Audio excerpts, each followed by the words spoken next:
거야. 속상해. 5개월이면 되지 않을까? 이랬는데 예약 판매하고 막 이러면서 200만 원 달라 그러면 진짜 나 걔 울 거야 진짜. 200이면 진짜 에반데. 나 개열받을 것 같은데. 200이면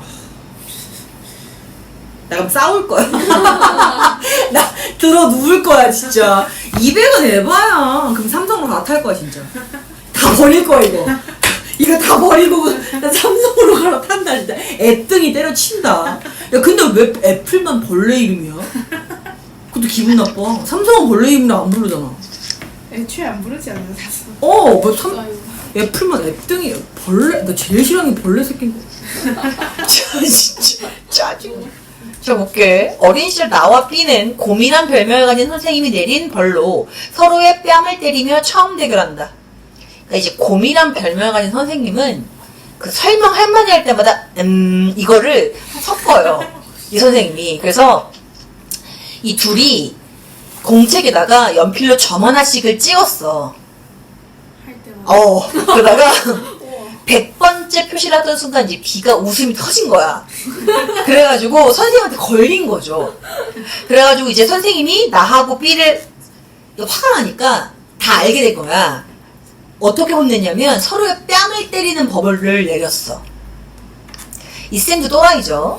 근데 서로 때리는 흉내만 내다가 알지. 서로 빡치니까 이제 진심이 된 거야. 그래서 서로 격양되다가 있는 힘을 다해 때리기 시작했는데 문제는 B가 때려가지고 내가 코피가 나게 됐어. 그래서 이제 나는 패배감을 느꼈어요. 내가 졌다라고 하는. 그렇다고 패배감까지 느낄 게 있나 싶은데 느껴서 얘한테. 그래서 중학교에서도 같은 반이었던 나와 B는 경희를 사이에 두고 신경전을 벌인다. 뭐겠어. 나도 경희를 좋아하고 B도 경희를 좋아했다 이런 거죠. 근데 사실 웃긴 게 둘이 다 좋아하긴 했는데 경희가 B의 편지엔 답장을 안 해요. 근데 나의 편지엔 답장을 했거든요. 그러면 이제 사실 B보다는 나한테 좀 더 관심이 있었다. 이런 건 알 수 있죠. 중학 졸업반이 되던 해 나는 경희와의 관계를 B에게 고백했으나 그러니까 나의 집에 놀러왔던 B가 경희 편지를 발견했거든요. 그럼 나는 B에게 경희와의 약혼 의사를 솔직하게 말했어요. 사실 B가 양아치인 건 맞지. 뭔 말인지 알지? 네, 중학교 때 약혼을 했어요. 중학교 때가 아니고 이제 니땐 그치 약혼 의사가 있다. 난 얘랑 진지하다. B의 대결 신청으로 공기총 사격을 하다가 나의 귓바퀴에 상처가 남는다. 그러니까 이게 무슨 상황이냐면, 그러니까 서로 정확하게 내가 사람이 서 있는데 맞추기를 한 거야. 그러니까 여기 관역이 있으면 이렇게 맞추기 한 거야. 사람을 놓고. 근데 나는 정확하게 맞췄어요. 근데 B는 일부러 이렇게 한 거지. 근데 그래서 이겼는데도 찜찜한 거야 나는. 무슨 말인지 알지? 그런 상태야. 근데 6.25 전쟁으로 셋은 헤어지게 되었고 나는 새로 배속된 부대에서 우연히 B를 만나게 되는데 경희가 B의 아내가 되었음을 알고 배신감을 느낀다. 그러니까 나와 경희는 서로 호감을 가진 사이긴 했는데 그러니까 남들이 볼 때는 약혼한 것과 다름없는 사이기도 했으나 6.25 전쟁이 일어나서 소식이 끊긴 사이에 B가 나의 행방을 수소문하는 경희를 가로채서 자기 아내로 만들어버린 거예요.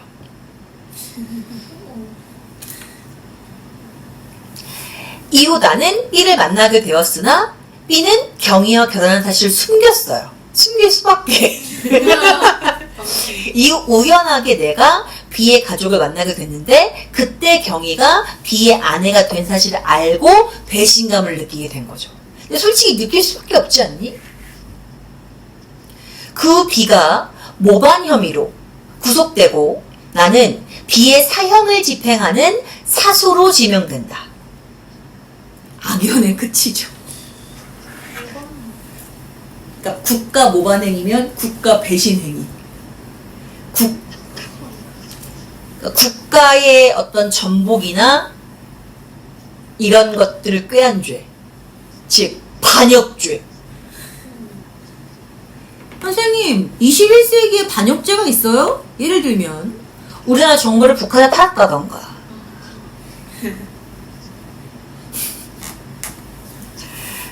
진짜 악연의 끝 아니냐, 이 정도면? 심지어 내가 걔 사형을 집행해야 되는 사수야. 근데 이런 상황에서 죽이고 싶진 않지 않을까요? 근데 내가 걔 죽음을 해야 돼요. 그럼 경희한테 사실 또 좀 그렇죠. 흰눈이 쌓인 살록의 바람소리가 시리다. 그럼 이게 무슨 느낌이야? 흰눈이 쌓여있는 산골짜기의 적막함 속에 시린 느낌의 바람소리만 들리는 상황을 지금 묘사한 거잖아. 그러면 어떤 느낌이야? 비의 사형이 집행되는 장소의 황량함, 냉혹함이 느껴지도록 하는 거지.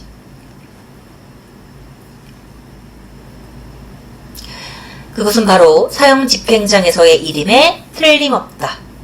그 사형 집행장이 흰눈이 쌓인 산록에 위치하고 있다는 거죠. 나는 권총 사격의 몇 점, 케빈의 몇 점, 케빈은 소총 이름이에요.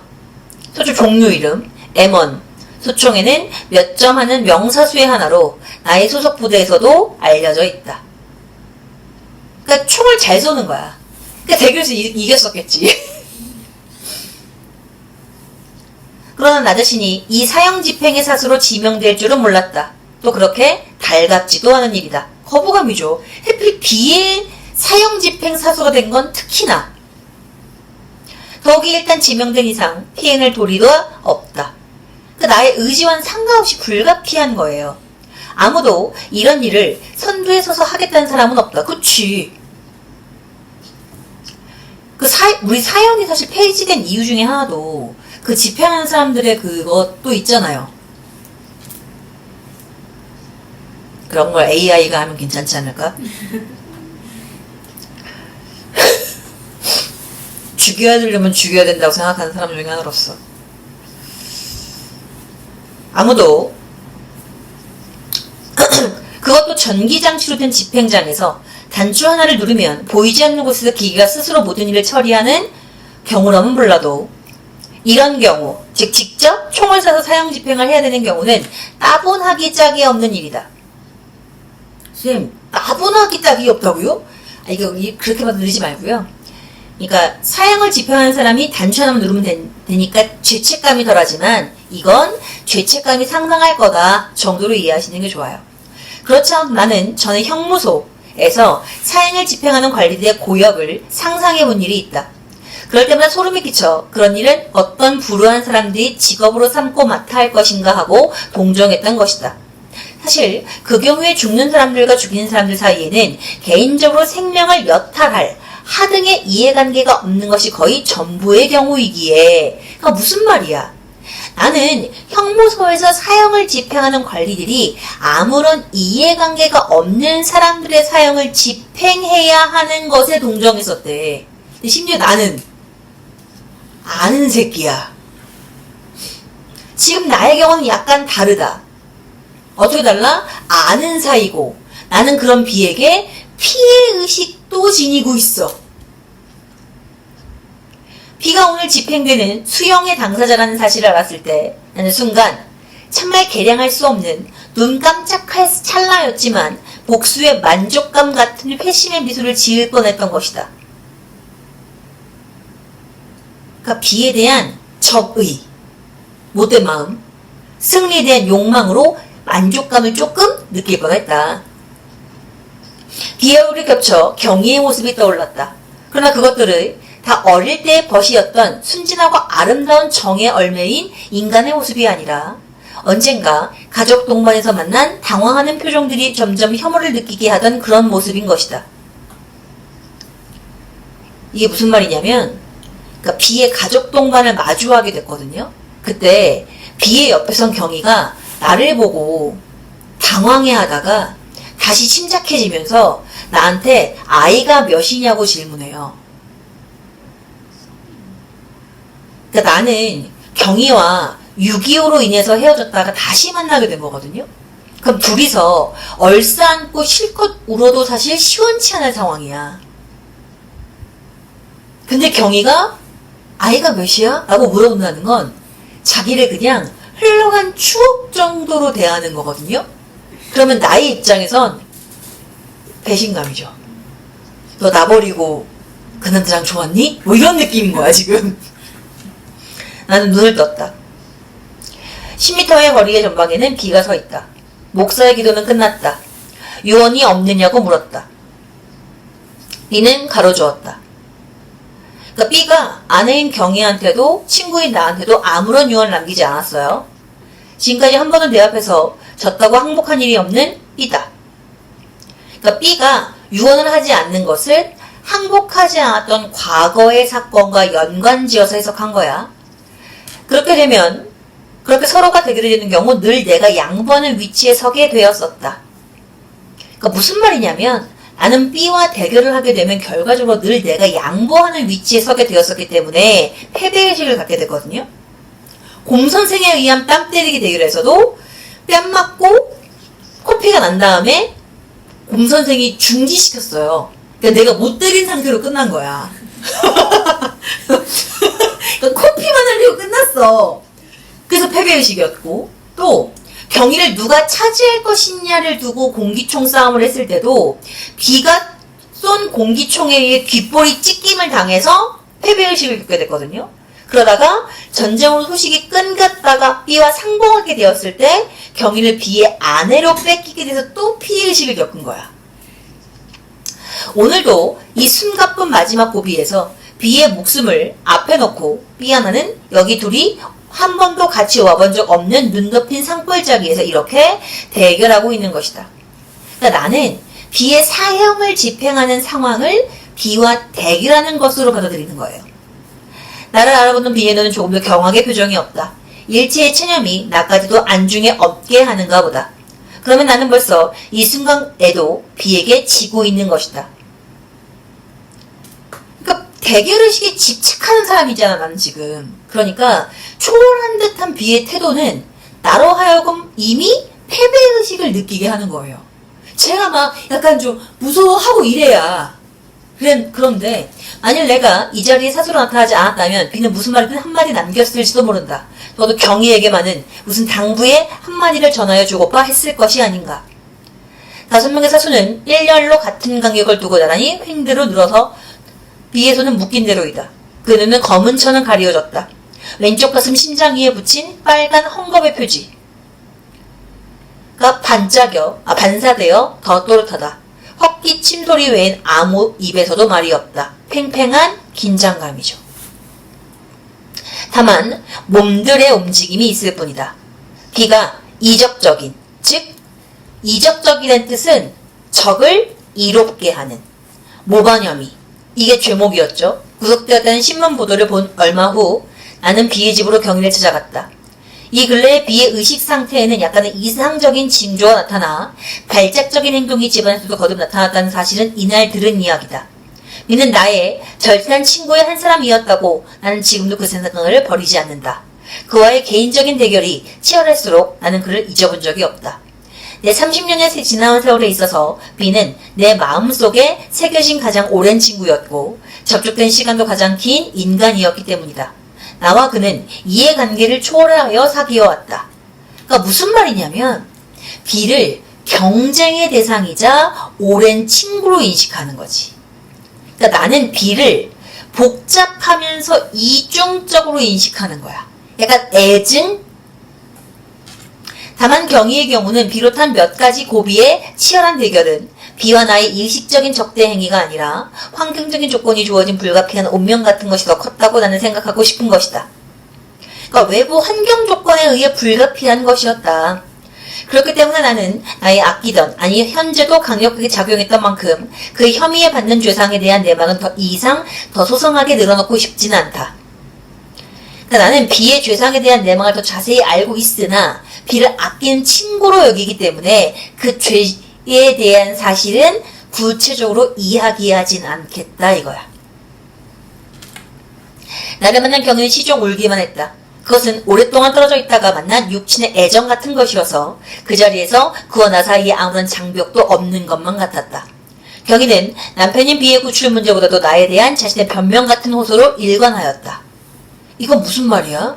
남편이 뒤지게 됐는데 지변명을 한다는 건? 나에 대한 미안함이죠. 사변통, 6.25 사변.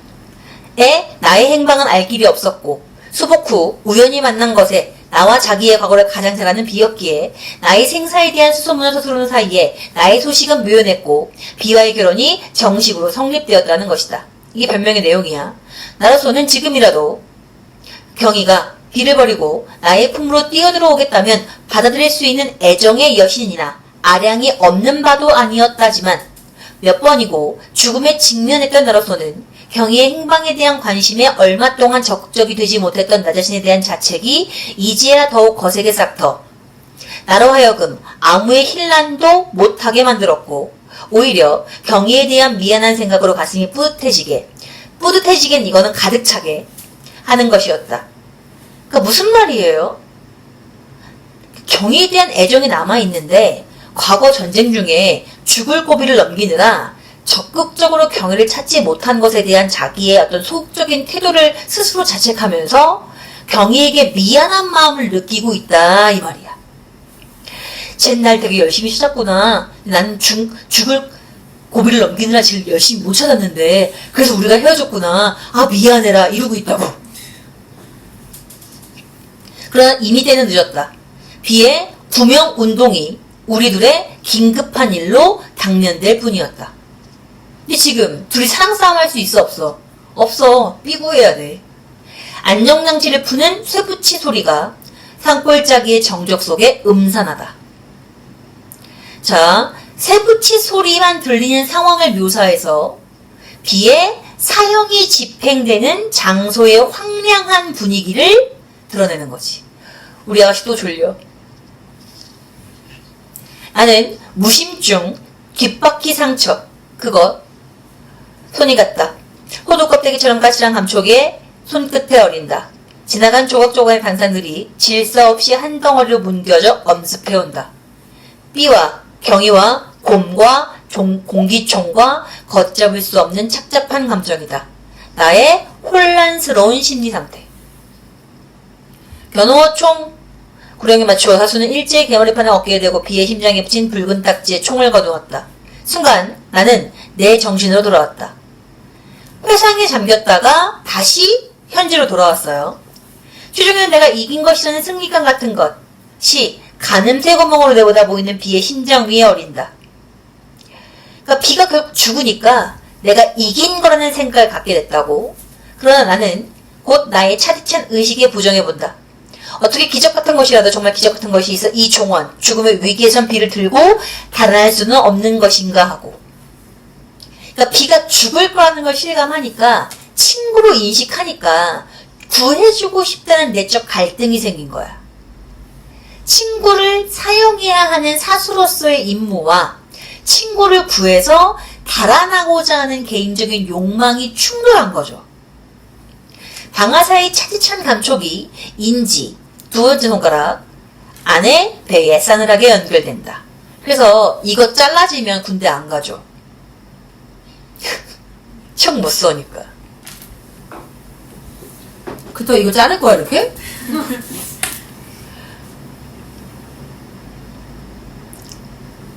사물로 보는 감각적 인상을 통해서 긴장감 고조를 표현한 거야. 여기 부분. 차디찬 감촉이 인지의 안에 배에 싸늘하게 연결된다.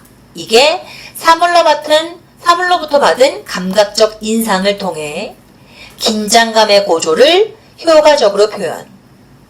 사물로부터 받은 감각적 인상을 통해 긴장감 고조를 효과적으로 표현.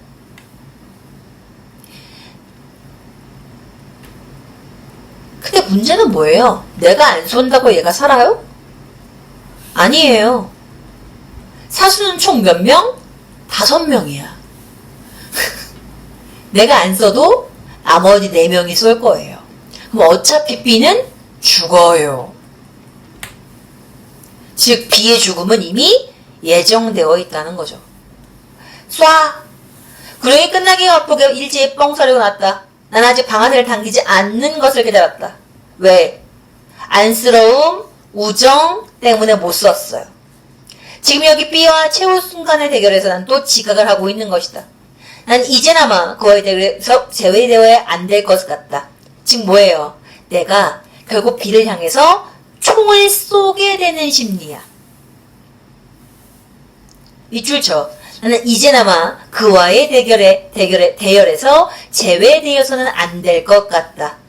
총을 결국 쏘게 되는 심리. 그대는 밑줄 칠게 이미 B는 다른 네 방의 탄환을 맞고 쓰러진 뒤였다. 그는 넘어지면서도 끝까지 나에게 이겼다고 생각했을지도 모른다. B에 대한 나의 패배감. 수민아, B에 대한 나의 패배감. 젤리를 먹든 사탕을 껌 줄까?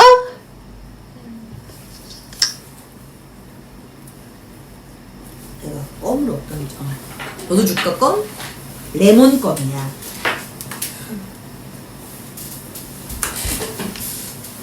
이건 좀 잠을 깨주지 않을까? 감사합니다.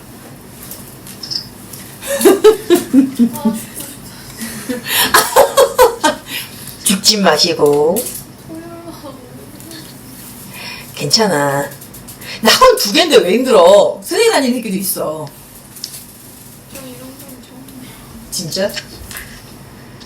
견뎌봐. 버텨봐. 총소리와 함께 아저씨도 그 자리에 비틀비틀 고꾸러졌다.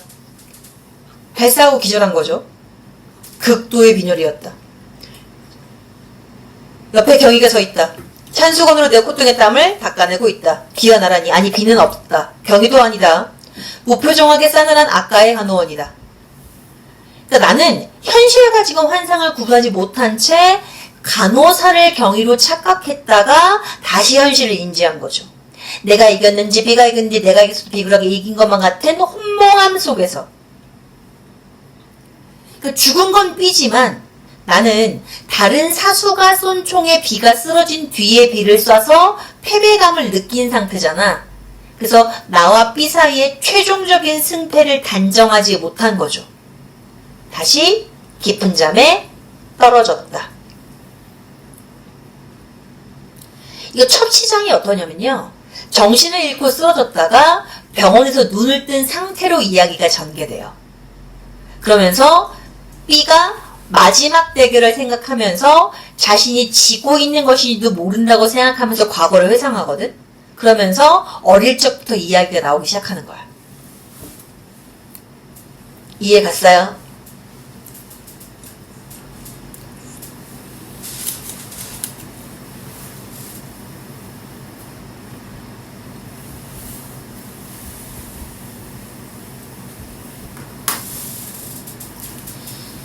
자, 그래서 어디가 과거고 어디가 현재인지 구분 좀 해볼게. 자, 볼게요. 나는 눈은 떴다. 찾았니? 나는 눈을 떴다. 거기다 써놔. 긴장감 고조.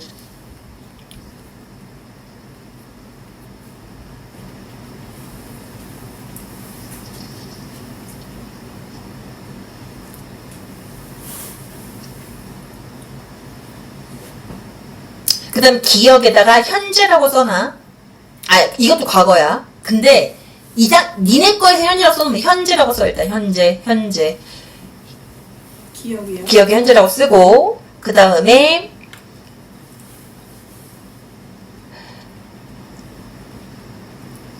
긴장감 고조 쓴 거에 끝에 부분에 B가 이적적인 모반 혐의로 구속되었다는 신문 보도를 보고 난 얼마 후 찾았니?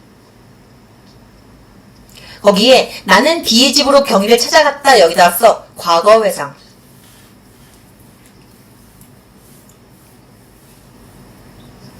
그 다음 니은의 현재.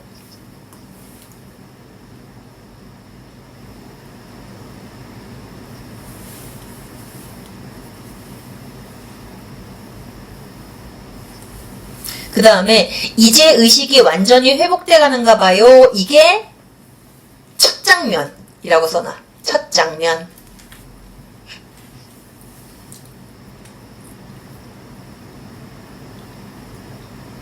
첫 장면이라고 써놓으시면 돼요.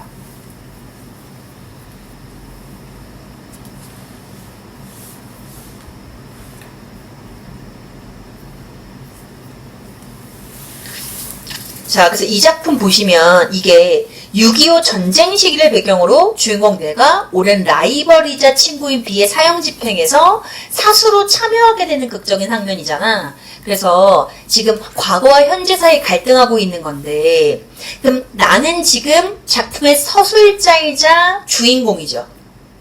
그리고 명사수고 사형 집행에 사수로 참여한 건데, B는 친구이자 라이벌이고 사형 집행을 앞두고 있는 사람이야. 그죠? 자, 그럼 지금 첫 번째 파트가 뭐였어? 사형 집행 직전의 상황과 회상인 거지. 여기도 회상이 엄밀히 따지면 내가 현재라고 써주긴 했지만 이것도 일종의 회상이야. 그러니까 내가 B의 사형 집행 사수로 지명된 상황에서 시작되는 거지. 그지? 주인공이 자기가 명사수지만 이러한 인물을 달갑게 여기지 않아요. 하지만 순간적으로 만족감 같은 회심의 미소를 지을 뻔했다라고 고백해. 이건 B하고 경희의 결혼 때문으로 이어질 수 있겠죠. 그래서 대조적 감정이 나온다는 포인트를 기억하자. 어떻게 대조적 감정? 복수의 만족감과 아끼는 친구라는 표현. 복수의 만족감과 아끼는 친구라는 모순된 감정이 나와요.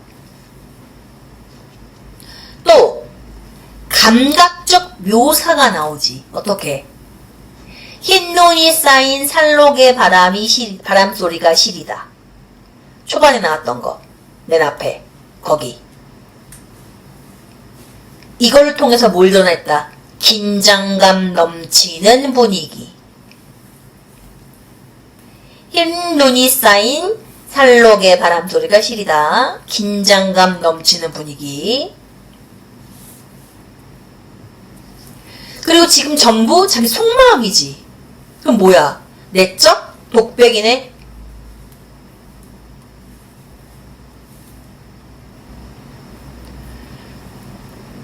그 다음 두 번째 부분은 B와의 마지막 대결과 과거의 상이죠.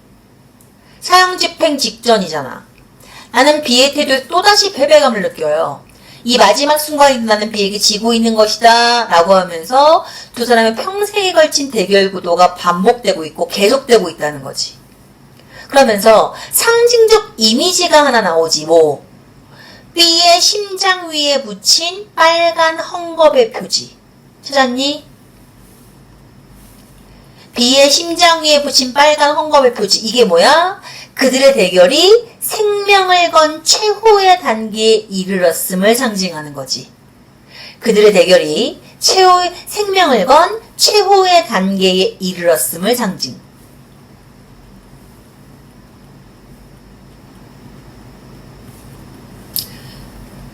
여기도 모순적 관계가 하나 나오죠. 뭐 가장 오랜 친구이자 의식적인 적대행위. 찾았어? 가장 오랜 친구이자 의식적인 적대행위. 어디 있어요? 두 번째 페이지를 받았다. 바로 밑에 있어. 의식적인 적대행위. 가장 오랜 친구이자 의식적인 적대행위. 그러니까 모순된 관계 설정을 통해서 인간관계의 복잡성을 드러내는 거지. 모순된 관계 설정을 통해 인간관계의 복잡성을 드러냈어요.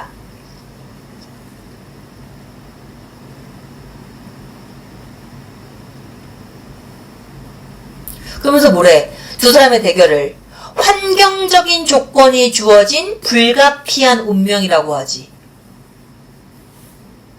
환경적인 조건이 주어진 불가피한 운명, 즉 운명론적 시각이네요.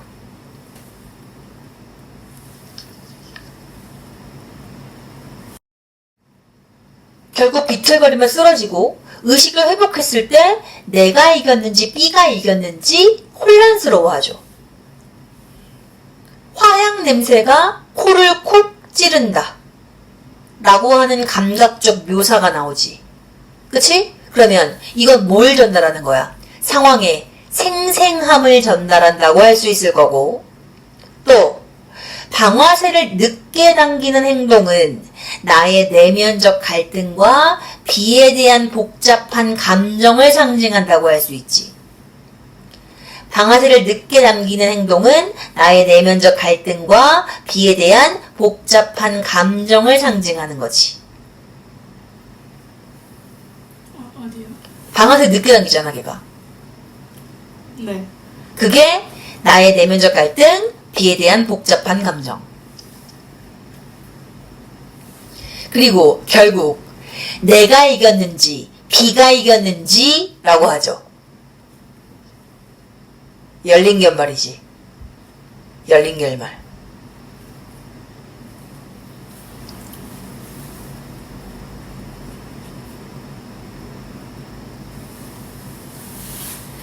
이 작품이 좀 어렵거든요. 여기서 이제 어린 시절부터 시작된 나와 B의 대결 구도는 이 작품 어떤 전체를 관통하는 중요한 장치인데요. 이게 단순한 승패를 넘어서 두 사람의 정체성, 관계를 규정하는 핵심 요소기도 하고, 특히나 귓바퀴에 상처 있잖아. 이건 과거 공기총 사격 대결에 남은 흔적이기도 하지만 경쟁 관계의 상징이에요. 경쟁 관계의 상징. 그리고 빨간 딱지는 죽음과 생명의 경계일 거고요. 그래서 이게 서술기법이 과거와 현재가 교차하는 서술 방식이기 때문에 나의 복잡한 심리 상태, B와의 관계 변화 이런 걸 효과적으로 보여주는 거지. 그리고 얘도 모티프의 반복이 있다고 나올 거예요. 이기다 지다가 반복되잖아. 이기다 지다. 그런 거 기억하시면서 볼게요.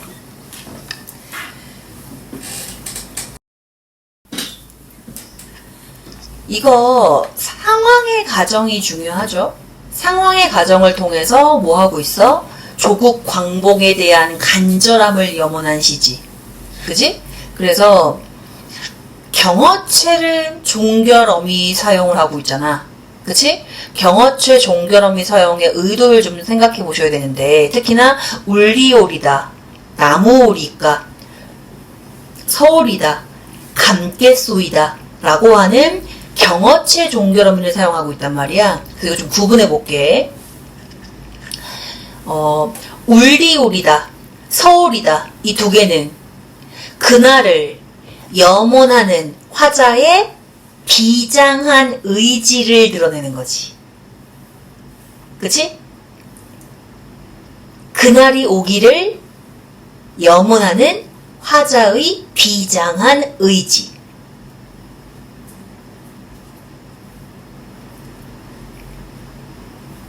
그 다음에 나무오리까 감깨소이다는 그날이 오기를 바라는 화자의 간절함.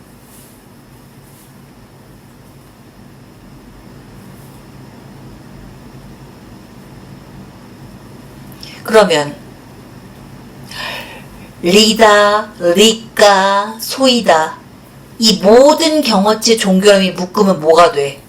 경건하고 엄숙한 분위기가 되는 거지.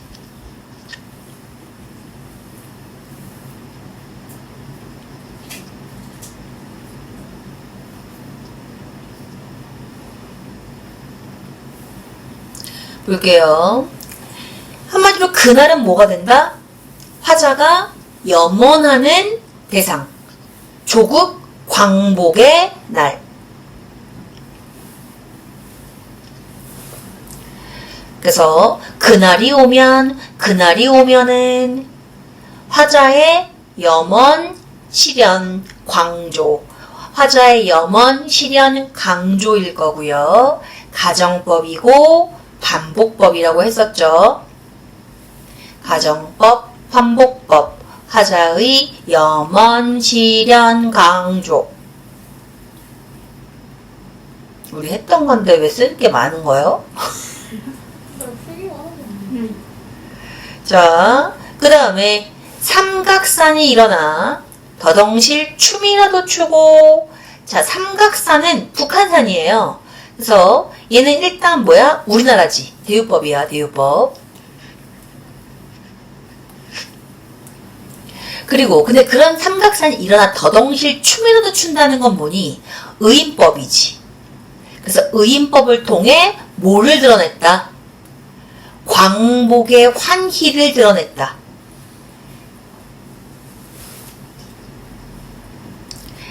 한강물, 이거 대유법이지, 우리나라니까. 한강물 뒤집혀 용소슴 칠 그날이.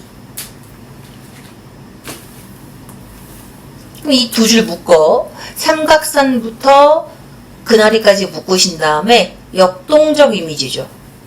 움직임이 없는 대상의 움직임을 부여하면 역동적 이미지라고 했어. 역동적 이미지고 이 두 개 모두 뭐다? 불가능한 상황의 가정도 되죠.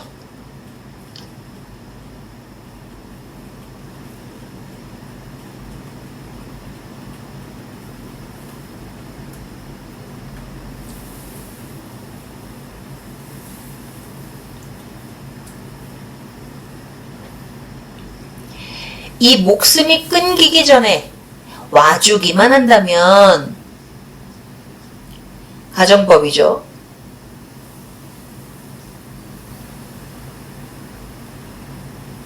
그 다음 묶을게요. 나는 밤하늘에 나르는 까마귀같이까지 묶으신 다음에 직유법, 비유적 표현 이겠지.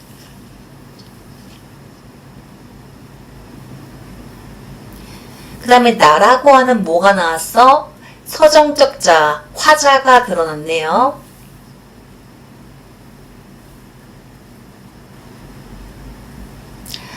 밤하늘에 세모죠. 암울한 현실 상황. 나르는 시적 허용이죠. 나는 이어야 되잖아. 나르는 없잖아. 까마귀와 같이. 까마귀는 자기 희생적 이미지.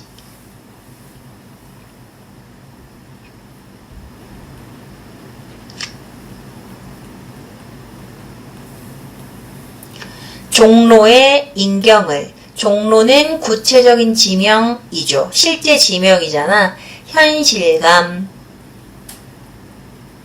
사실성 다 돼요.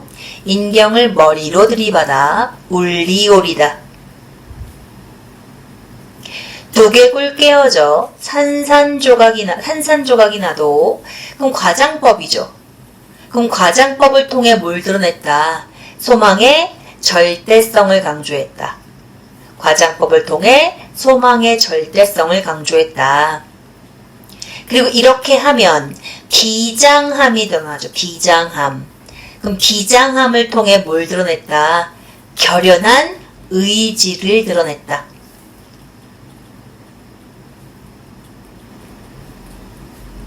저번에 여기보다 여기가 편하지? 거기가 편해? 또 거기가 편하다는 이유 있어. 아무 생각이 없었어. 아, 예. 자, 그 다음에 기뻐서 죽사옴에 모이려 무슨 한이 남으리까. 그럼 여기 네모칸 박스로 묶을게요. 기뻐서 죽사옴에 오히려 무슨 한이 남으리까 묶으신 다음에 죽음과 같은 극한의 상황 화살표 하시고 조국 광복에 대한 간절한 염원.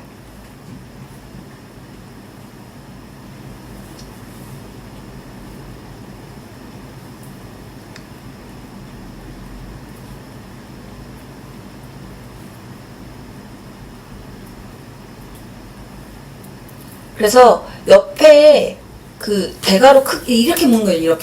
이렇게 묶을 건데 종로의 인경을 머리로 들이받아 여기랑 여기부터 기뻐서 죽사함에 오히려 무슨 한이 남으리까를 묶어서 뭐라고 쓰시냐면 과격한 시구의 사용. 과격한 시구에 사용하시고 화살표 하신 다음에 격정적 감정의 표출. 쉼표. 자기 희생에 비장한 의지와 광복에 대한 염원 표출.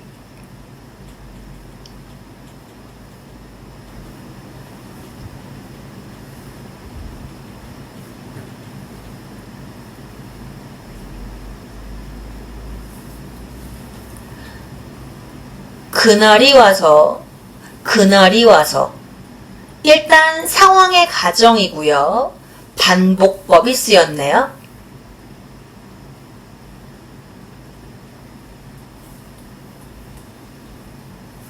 오는 격정적 어조, 영탄법 둘 다 됩니다.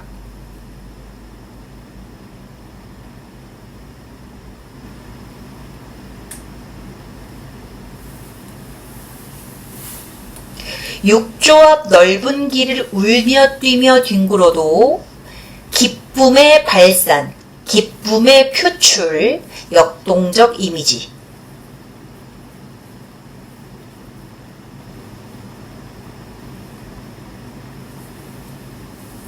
그래도 넘치는 기쁨에 가슴이 미어질 듯 하거든. 드는 칼로 이 몸의 가죽이라도 벗겨서 드는 칼로 이 몸의 가죽이라도 벗겨서 밑줄 치고 쓸게요. 자기 희생의 의지, 과장법.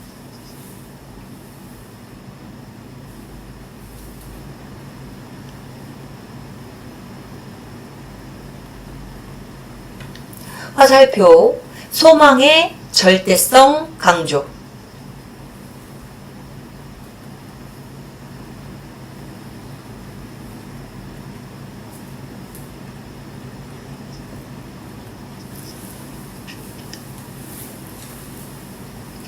그 밑에 앞장을 서울이다 밑줄 치고 선구자적 자세.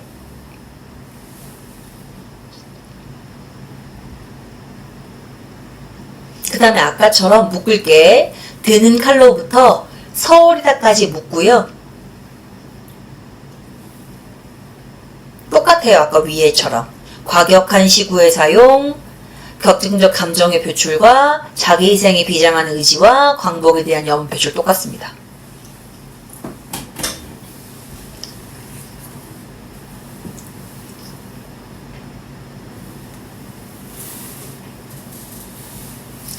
우렁찬 그 소리를, 우렁찬 그 소리 밑에다가 그날에 대한 환희, 청각적 이미지.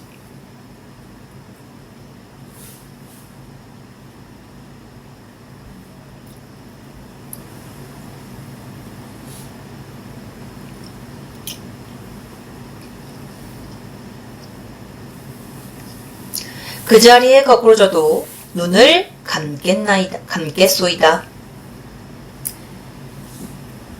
자, 이거 똑같아요. 아까 위에랑.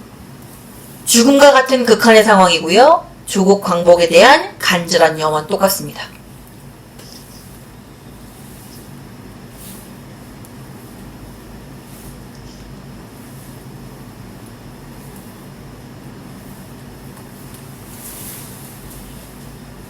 자, 그럼 봐봐. 화자 정서와 태도를 파악하셔야 되는데 이 작품은 일단 좀 과격한 표현을 사용하고 있잖아. 그치? 그래서 조국의 독립을 염원하는 화자의 자기희생적 태도를 격정적으로 표현하고 있는데, 그래서 시상전개에 따른 화자의 정서와 태도를 파악하셔야 되는데요. 1년에서는 그날이 오면은 이라고 하는 가정적 미래를 제시했지. 그치? 근데 2연 봐봐. 그날이 와서, 그날이 와서라고 하는 가정적 현재를 제시하죠.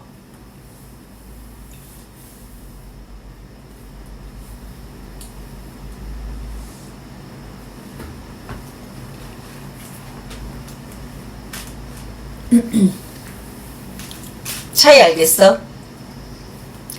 자, 그 다음에 이 작품이 일제강점기라고 하는 시적 상황에서 창작된 점을 반드시 기억하시고 시험이 시고를 파악할 수 있어야 되니까 그날은 조국 광복의 날이고 삼각산, 한강, 종로, 인경, 육교는 전부 우리나라를 상징하는 역사적 공간이랑 상징물인 거죠. 또 밤하늘은 세모, 암울한 현실 상황, 까마귀는 자기 희생적 존재, 여러분은 광복을 기뻐하는 우리 민족, 그죠? 그럼 여기서 쓰인 대표적인 표현법은 세 가지지. 가정적 상황과 변주된 시구. 선생님 여기 변주된 시구가 어디 있어요?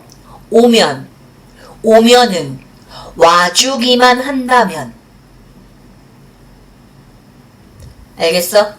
또 그날이 오면, 그날이 와서. 이런 거 모두 변주된 시구가 되겠지. 또 경어체 종결어미도 표현상의 특징이겠죠. 그 다음 또 대유법, 의인법. 가정적 상황, 변주된 시구, 경어체 종결어미, 대유법, 의인법, 요게 여기에 쓰인 표현법이 될 겁니다. 이렇게 그날이 오면은 끝났고요. 그 다음 이제 산상의 노래로 가죠. 산상의 노래. 이거 선생님 몇 개예요? 하나, 둘, 셋, 넷, 다섯 개던데? 산상의 노래. 77페이지요. 자, 산상이라고 하는 건 산의 위잖아요. 산 위. 그래서 이제 광복 직후에 화자가 위치는 높으디 높은 산마루, 즉 산 꼭대기를 의미하는 거야. 그래서 7년에서 화자가 높으디 높은 산마루에서 새롭고 밝은 조국의 미래를 기대하면서 노래를 부르고 있는 거지. 그러니까 산상의 노래는 산 꼭대기에서 부르는 노래란 뜻이에요. 선생님 그게 무슨 뜻인데요? 광복을 맞이한 화자가 조국의 밝은 미래를 염원하는 마음을 표현한 거지. 오케이?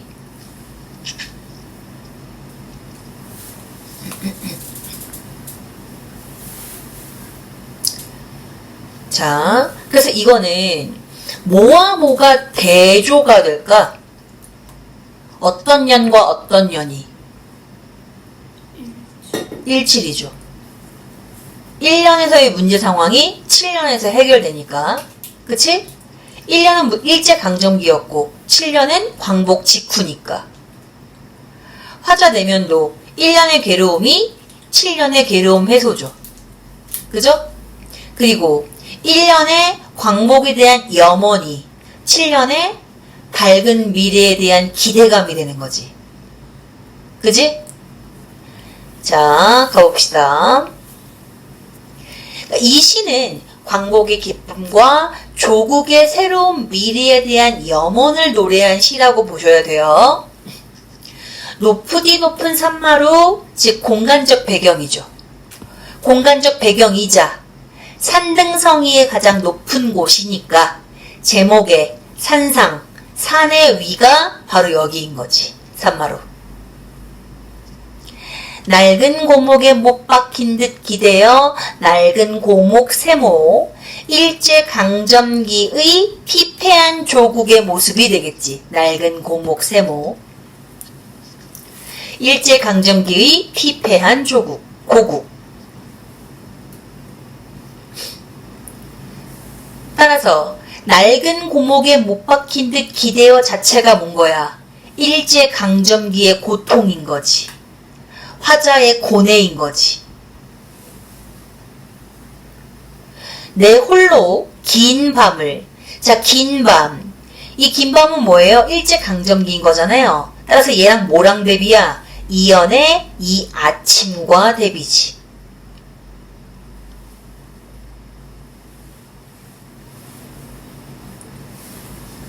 무엇을 간구하며 울어왔는가? 무엇? 조국 강복.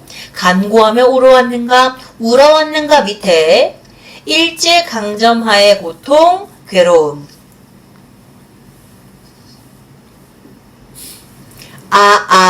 영탄법. 이 아침 조국 광복을 맞이하는 때, 현재죠, 현재. 조국 광복을 맞이하는 때, 현재. 따라서 얘랑 뭐랑 대비야? 1년의 긴 밤과 대비야. 1년의 긴 밤은 현재가 아닌 과거잖아요. 시들은 핏줄에 구비구비로. 자, 시들은 핏줄 세모, 서늘한 가슴 세모. 자, 이 둘은 뭐다? 광복을 기다리며 쇠약해진 화자의 심신. 광복, 아침을 기다리며 쇠약해진 화자의 심신. 은은히 울려오는 종소리, 청각적 이미지.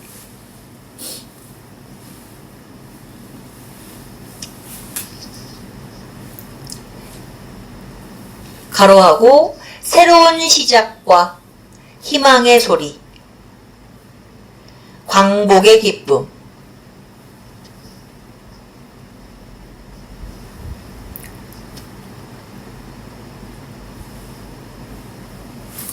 맞아, 숙제 검사 안 했구나. 수민이는 하다 만 거 같고, 어떻게 이슬기는 아예 안 했고. 아니에요. 저 어떻게 하셨어요? 니네가 했으면 나한테 냈어, 진즉에. 아니에요. 저 이거 하나 다 했어요. 하나만 하면 안 되는 거지. 아니 그리고 이거 그 PDF 보낼 거 했어요 다. 알았어. 다음 주에 싹 다 해와. 다음 주에 안 해오면 이게 다 못하는 거 이거 다 외우란 얘기 아니야. 니네 내가 그 파일 보냈어. 그건 최소한 해와야 돼. PDF 보낸 거. 다 했어요. 아니 또 보냈다고. 또 보냈다고요? 어. 그러면 또 말이. 하나하나씩 보냈어. 지겨울까봐. 몽택이로 보내면 하면서 그게 없을까봐 하나씩 보냈어, 이렇게. 자, 격파하는 느낌이 맛보라고. 자, 이제 눈 감아도 죽어도죠. 오히려 꽃다운 하늘이거니. 감격이지, 감격.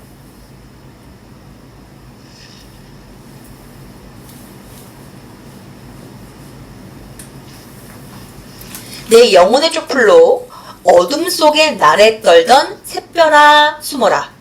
샛별아 라고 불렀네. 그러니까 의인법 될 수 있겠죠.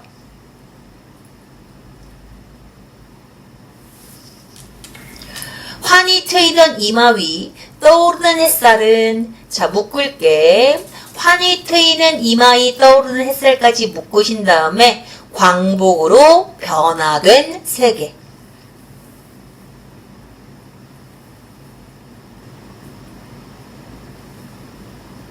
떠오르는 이니까 상승 이미지. 10월 상달. 자, 10월 상달은 10월을 예스럽게 말하는 거야.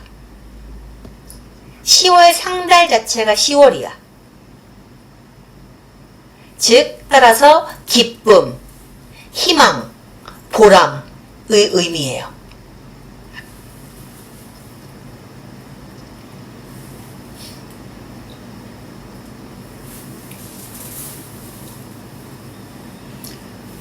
학명애들이 시험 시작하면 찜질방 같이 가자는 거야. 그래서 알몸 공개할 준비가 되셨냐 그랬잖아. 그랬더니 쌤 같이 목욕이 아니라요. 그럼 찜질방 가서 목욕하면 뭐 어떡하려고. 따라. 그래서 말이 안 되잖아 그랬더니 타이밍을 정해 들어가지. 뭐 하려는 건데. 그랬더니 그게 뭐야. 그랬더니 아니 괜찮대 자기들은. 아니 내가 안 괜찮아. 난 찜질방에서 씻을 거야. 그랬더니 선생님 괜찮니? 나는 괜찮아. 왜냐면 이미 나의 엄마보다 나이 많으신 어르신들한테 하도 많이 당해서 알몸 공개 아무렇지 않아요. 근데 이러거든. 만지면 안 되지? 이러고 하셔. 아무렇지 않습니다. 그리고 엉덩이 막 이렇게 때리고 가고 수영복 입은 상태에서 탱탱해 이러면서. 아무렇지 않아. 거의 뭐 맨날 거의 성추행 성희롱 나오기 때문에 아무렇지 않아요. 예뻐 예뻐. 아이고. 요즘도 바뀌어요? 어? 요즘도 맨날 그러시거든요. 그러니까 수영복이 바뀌었네. 이러면서. 그럼 뭐라고 해요 내가? 얼마 안 해요. 리액션 정해져 있어요. 아, 이렇게 할 게 없어. 뭐라 그래 그러면? 엄마 이것도 이상하고 이것도 이상하잖아. 그래서 썩소로 이상하고 하지 마세요도 웃겨. 거기서 분위기 개싸이질 걸. 그러니까 할 수 있는 건 이거밖에 없어.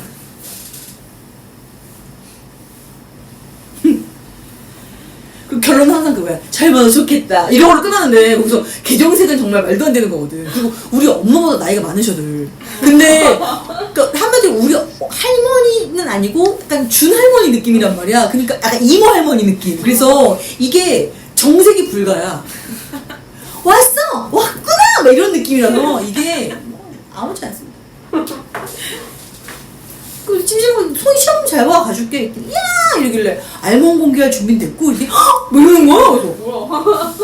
그 찜질방만 가자는 거야? 땀 빼고 꼬질꼬질한테 나오라고? 말도 안 돼. 근데 거길 안 들어가고 그냥 거기 놀고 싶다는 거야. 그럼 찜방에 왜 가니? 커피숍에 가지. 그럼 커피숍이지. 말도 안 들어가겠어. 그럴 거면 여기 참 룸비로 놀지 그냥. 괜찮아. 왜 장호 파티 하자 그러지? 모텔 빌려서. 좋은데요? 그게 낫겠지 차라리 찐망보다. 아 그래갖고 웃겼는데 그때 한 놈은 영신 얘 후배들은 그러더라. 우리가 먼저 얘기하려 했는데 뭐야 너가 찐망이었어? 나랑 찐망 못 가 죽은 귀신들이 붙었나? 왜 나의 앨범이 이렇게 궁금하니? 아니래. 그런 게 아니래. 그럼 내 앨범만 공개하는 건 말이 안 되잖아. 지들도 벗어야 돼. 웃겨 죽겠어 정말. 나의 이렇게 몸을 궁금해. 이상한 것들이야 정말. 볼 것도 없는데 가뜩이나 없어서 승질나 죽겠구만. 맞습니다. 왜? 있으세요? 부럽다. 네. 니네 그거 알지? 뱃살 다 찌면 딴 데 찌고 빠지면 거기만 빠져. 진짜 짜증나 죽겠어. 가장 마지막이죠. 그래. 그리고 가장 먼저 빠져. 이건 뭔가 신의 섭리가 이상해. 근데 달라. 있는 애들은 달라. 반대래. 와 진짜 너무 부럽다. 그러니까 비닉빈 부익부야. 이것도 비닉빈 부익부더라고. 내가 몰랐거든? 선생님 친구 2컵 있다 했잖아. 와. 걔가 그래. 그러니까 고기만 찌고 빠지면 나중에 고기만 빠져. 어떻게 그럴 수가 어떻게 자연산 2컵이야. 아니 어떻게 그럴 수가 있어? 내가 얘기했잖아. 걔랑 목욕탕 가면 사람들이 눈 돌아갔다고. 얼마나 신기했겠어. 없는 애가 있는데. 진짜 대박이었다니까? 진짜. 그 선생님 그때 진짜 말랐을 때여서 더 없어. 아예 그냥 못 돌아간 여자였단 말이야. 그 사람들 표정이 동물원 원숭이. 진짜 얼마나 안 보여? 진짜 상상인가? 수박이 달려있는 거. 그 내가 얘기했잖아. 피곤해서 이렇게 뭔가 탁 이렇게 엎드렸는데. 네? 엎드렸는데 뭔가 얼굴 사이즈가 들어가는 뭔가 있는 거야. 걔 그거였어. 혹시 내가 그게 대두는 아니잖아요. 근데 이게 푹 들어가 남는. 매우 당황했죠. 이게 가능한 거였어? 실화야? 뭐 이런 느낌이었죠. 그러니까 사람들 얼굴이 쏙 들어가는 사이즈예요. 아까 내가 얘기했잖아. 일본 갔을 때 얼마나 이상하게 봤을 거야. 일본 맞아. 무조건 큰 사이즈 거를 얻으러 다녔다고. 내가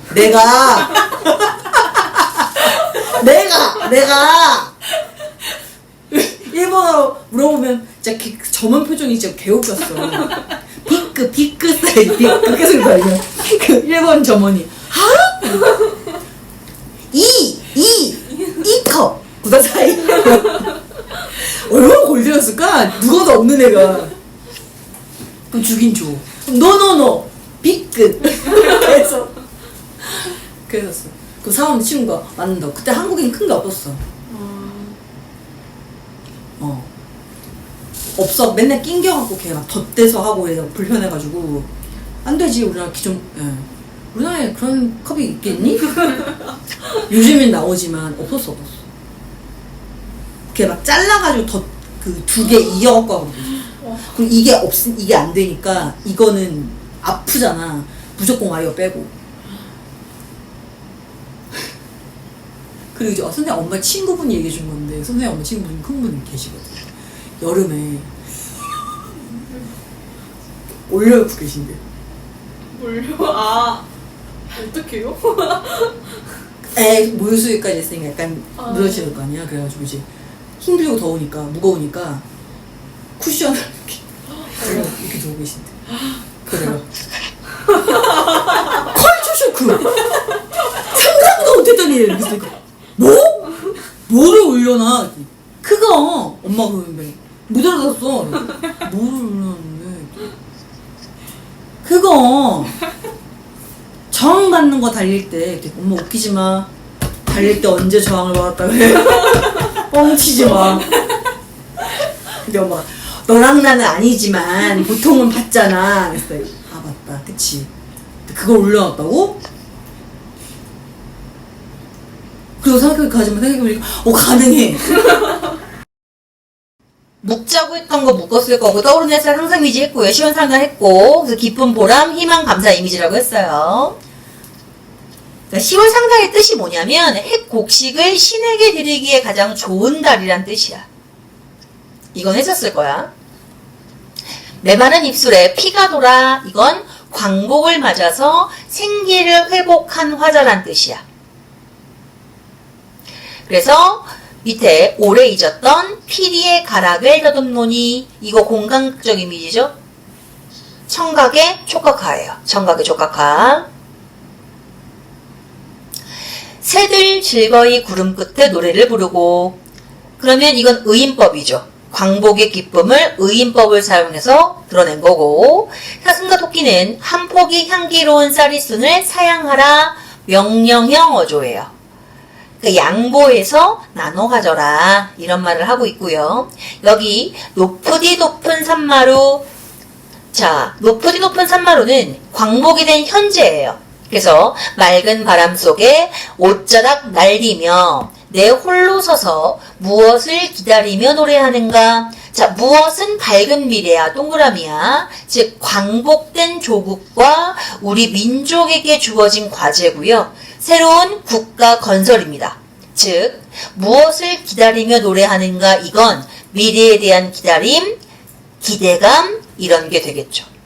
그래서 이 메마른 입술에 피가 돌아 오래 잊었던 피리의 가락을 더듬노니 이 말은 광복이 돼서 일제강점하의 고통과 피폐함에서 벗어나서 생기를 회복하고 기뻐한다. 이런 의미도 되고 일제강점하에는 누리지 못했으나 일제치하전에 누리던 것, 즉 피리의 가락을 광복 이후에 다시 회복해간다. 이런 의미겠지. 이해했을까? 자, 그 다음에 이 작품에서 좀 중요한 표현 방법은 인격화된 사물을 청자로 삼았다는 거지. 찾았어? 인격화된 사물을 청자로 삼았다. 어디 부분? 새별아, 숨어라. 새별을 의인하면서 인격화된 사물을 청자로 삼았다는 거. 그럼 이러면 무슨 효과가 생겨?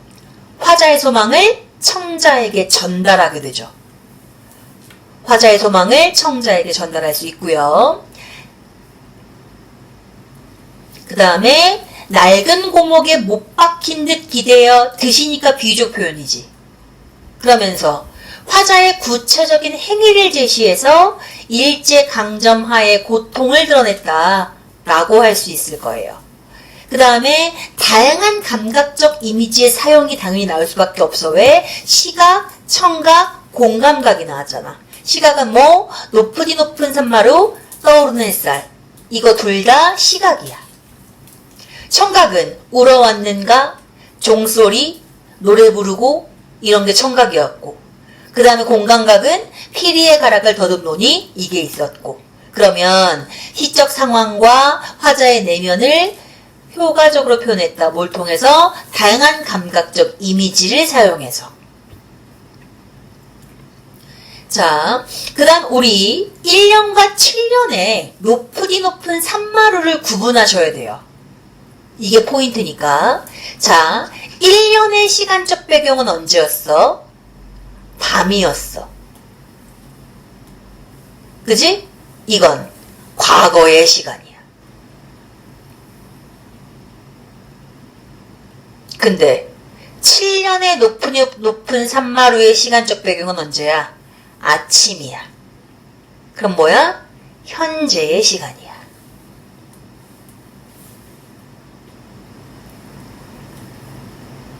그럼 따라서 1년의 높으디 높은 산마루 공간의 의미는 뭐다? 일제강점기의 상황이지.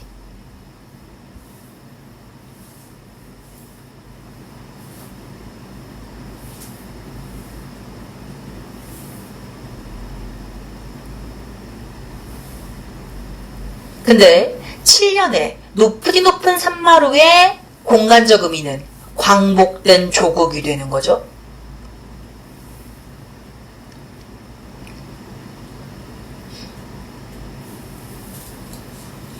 그리고 1년에서 높으디 높은 산마루에서 화자는 어땠어? 긴 밤에 홀로 울었다고 했어. 그치? 하지만 그 고통을 견디면서 그 무엇, 조국의 광복을 간절히 바라고 있는 거야.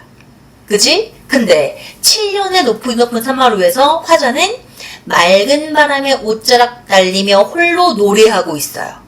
그러면서 또 다른 그 무엇, 즉 광복된 조국의 새로운 미래를 기다리며 기대하고 있다고 하죠. 그지? 자, 그 다음에 이 시어의 뜻을 좀 잘 보셔야 되는데, 긴 밤은 세모였고 이 아침은 동그라미였고 시들은 핏줄, 사늘한 가슴, 메마른 입술 다 부정이었어요. 그죠? 이건 다 알아요. 꽃다운 하늘, 떠오르는 햇살, 10월 상들의 꿈 다 긍정이었어.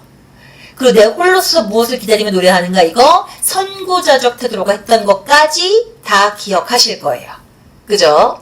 자, 그 다음에 성의꽃 갈 건데 성의꽃은 80페이지예요. 80페이지. 80페이지.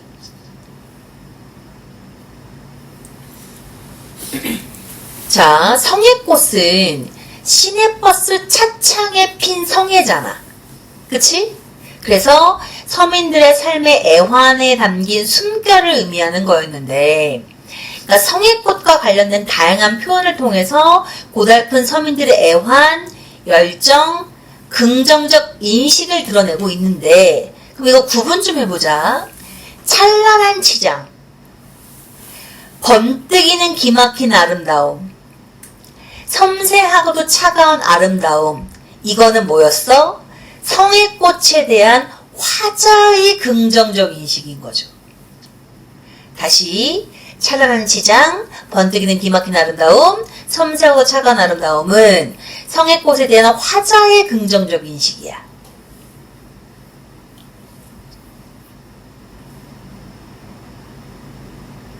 근데 막막한 한숨, 정열의 숨결, 이 두 가지는 성의꽃에 드러난 서민들의 애환과 삶에 대한 열정이지. 막막한 한숨, 정열의 한숨은, 숨결은 성의꽃에 드러난 서민들의 애환과 삶에 대한 열정이죠.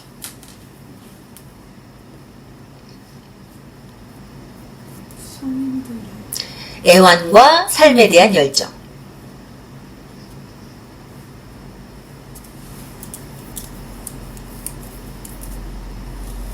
오늘 성의꽃 하고 끝낼 거예요. 너무 힘들어하지 마세요.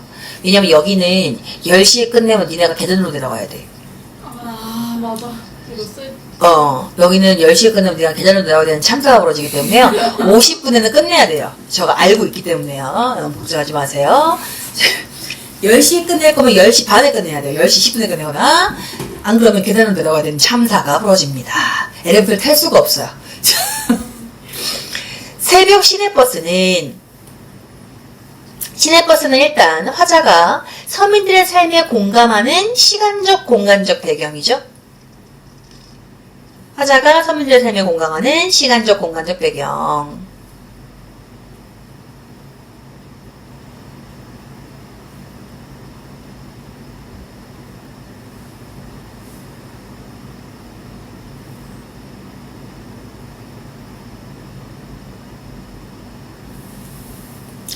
차창에 웬 찬란한 치장을 하고 달린다.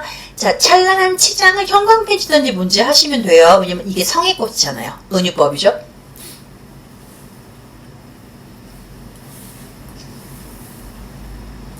엄동설한 세모, 암당한 시대 상황.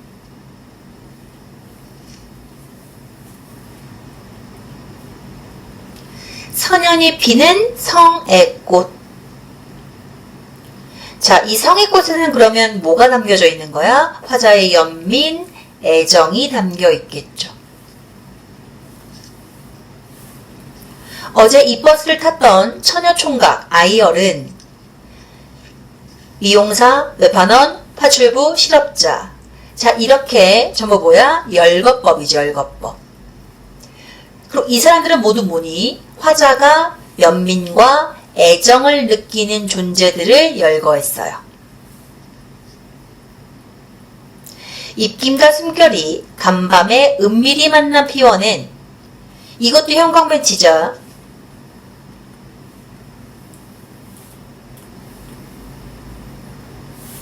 번뜩이는 기막힌 아름다움. 어디부터? 번뜩이는 기막힌 아름다움. 이것도 성의꽃이죠. 이거는 성의꽃에 대한 예찬이기도 하지만 서민들의 삶에 대한 예찬이기도 해요.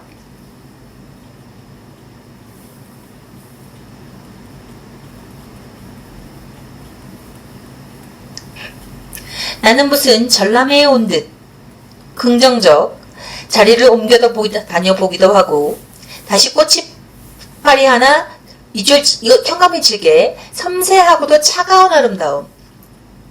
이것도 성의꽃이야. 근데 역설이죠. 차가운데 아름답다 했으니까. 어느 누구의 막막한 한숨이던가. 자, 막막한 한숨도 형광펜. 서민들의 팍팍한 삶이던가. 어떤 더운 가슴이 토해낸 정열의 숨결이던가. 정열의 숨결 형광펜. 치열한 삶의 의지. 근데 보면 지금 던가 두 번 반복됐죠. 의문형 종결 표현. 화살표 화자의 의도 강조.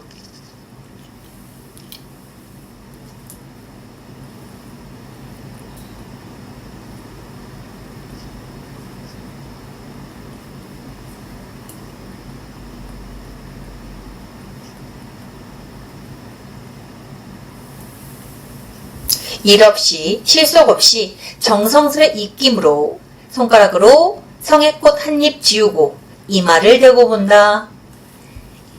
이해와 연민. 덜컹거리는 창에 청각적 이미지. 어린은 푸석한 얼굴. 밑줄 칠게요. 덜컹거리는 창에부터 푸석한 얼굴까지 밑줄 치시고 뭐라고 쓰시냐면 시상전환. 친구 얼굴 떠올림.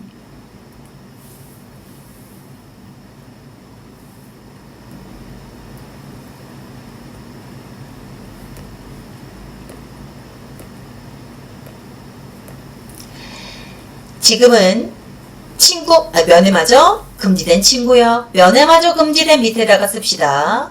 억압적 현실로 인해 사회적 제약이 가해진 처지.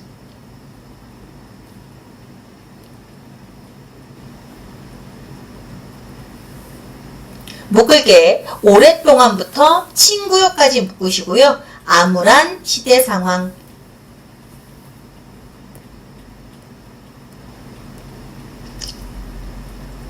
네, 억압도 현실이네 일단. 사회적 제약이 가해진 처지.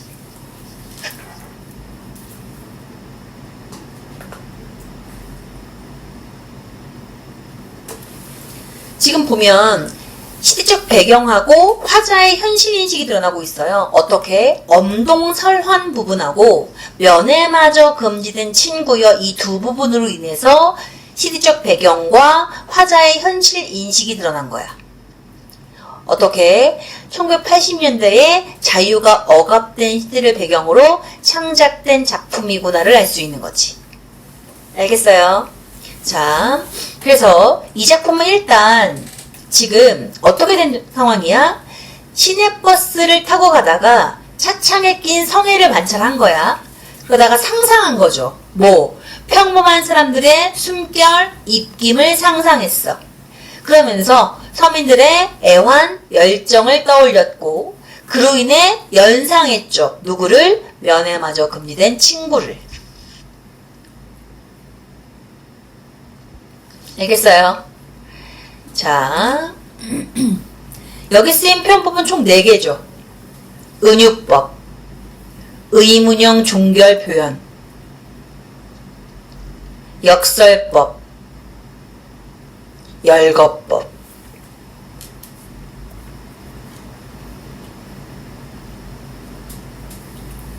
오케이. 그렇게 된 거예요. 자, 지금 화자 정서는 총 2가지인 거지. 뭐랑 뭐? 힘겨운 삶을 살아가는 서민들에 대한 애정과 연민. 힘겨운 삶을 살아가는 서민들에 대한 애정과 연민. 요거 하나. 2번째는 암담한 시대 상황으로 고통스러운 상황에 놓인 친구에 대한 안타까움. 암담한 시대 상황으로 고통스러운 상황에 놓인 친구에 대한 안타까움.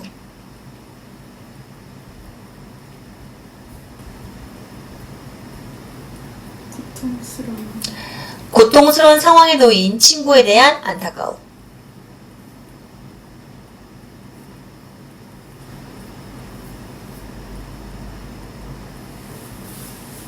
오케이. 자, 챙기시고요. 지금 보면 거기 니네 거 준 거에 사수만 빠져 있어. 사수. 그리고 현대시는 조금 더 들어있는 걸로 생각되거든요. 그러니까 들어있는 것만 보시면 돼요. OX 뭐예요? OX가 겁나 많을 거야. 아, 그거 좀 열심히 해줘. OX 진짜 안 하는 새끼 바로 앞에 있는 새끼. 다음 주도 여기에요? 네, 계속 여기에요. 니네 그거 직보 시간 내가 올린 거 봤어? 네. 직보는 거기야. 전원이 꺼집니다.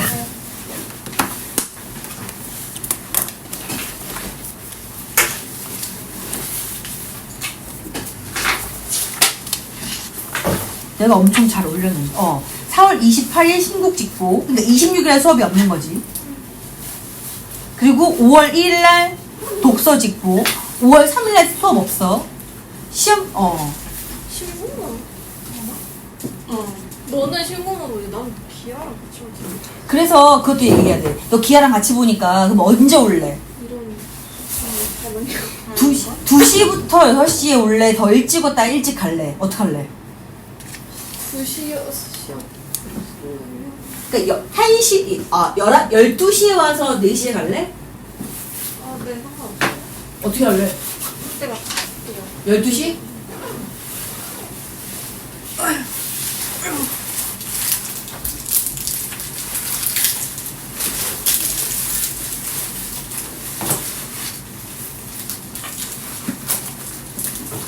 그럼 이렇게 하면 돼. 그리고 목요일 독서 직보는 4시 반에서 10시에 해놨어. 실컷 자고 오라고. 근데 그때 어차피 독서 하나밖에 안 그래서요. 봤어요. 독서 하나밖에 안 보는 거. 훅 주무시고 딥슬립 하시고 질문할 거 다 챙겨갖고 오시라고요. 근데 이거 갖고 돼요? 갖고 가. 다 갖고 가. 진짜 이거 내 거야?